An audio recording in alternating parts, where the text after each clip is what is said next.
how many constructor function we can define inside a class. We can define any number of constructor function inside a class. हम एक class के लिए कितने भी constructor function define कर सकते हैं, बट उन सब का सिग्नेचर डिफरेंट होना चाहिए. सिग्नेचर से क्या मतलब है? List of argument. For example, मेरे पास एक क्लास है एबीसी. इस क्लास के अंदर दो डेटा मेंबर है एक्स वाई. पब्लिक सेक्शन में एक कंस्ट्रक्टर फंक्शन है एबीसी, नाम के साथ एम्प्टी पैरेंथेसिस है. दैट मीन्स ये कोई आर्ग्यूमेंट रिसीव नहीं करता, और इसकी बॉडी में हम x equal to Y equal to 0 लिख रहे हैं. एक और कंस्ट्रक्टर फंक्शन है एबीसी.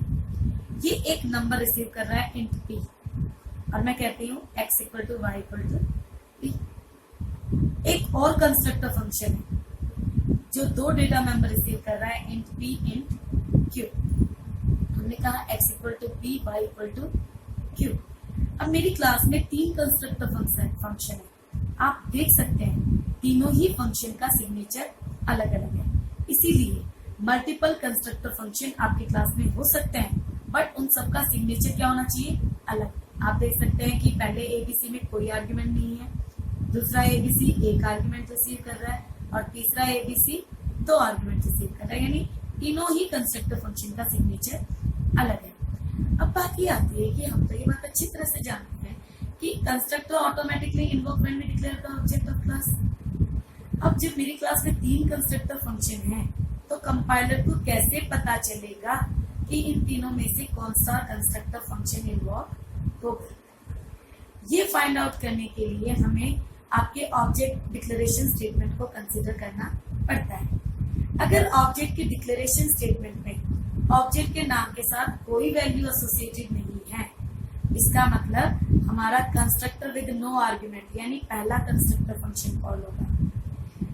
मैंने कहा एबीसी एम, इसके साथ मैंने कोई नाम नहीं दिया, कोई वैल्यू नहीं दी, तो ऑटोमेटिकली कौन सा कंस्ट्रक्टर कॉल होगा? जो कोई आर्ग्यूमेंट रिसीव नहीं करता, यानी फर्स्ट वन. अगर मैंने कहा ABC M with in bracket 5, अब ऐसा कंस्ट्रक्टर फंक्शन सर्च होगा जो कोई नंबर रिसीव कर रहा, यानी सेकंड वन.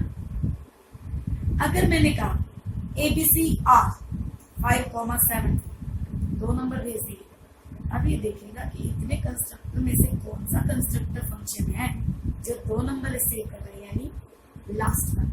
ये उसी कंस्ट्रक्टर फंक्शन को कॉल करेगा.